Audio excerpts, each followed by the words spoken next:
Hey everyone, today in this video I'm going to show you how to add solution to your Narwal Freo Z10. If you're interested in the Z10, it's linked in the video description, so be sure to check it out there.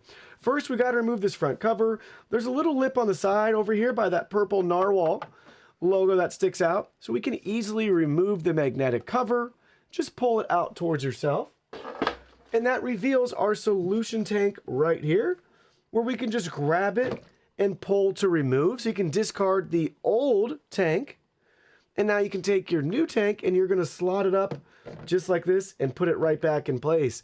If you're opening this up for the first time, your new solution will have a sticker here that you'll have to remove and a sticker up at the top that you'll have to remove. So remove both of those stickers, then take your new solution tank and just gently line it up, and you just press it in place. So pull fairly firmly to remove and press fairly firmly to reinstall the tank. Then put your cover back on and you're all set and ready to go.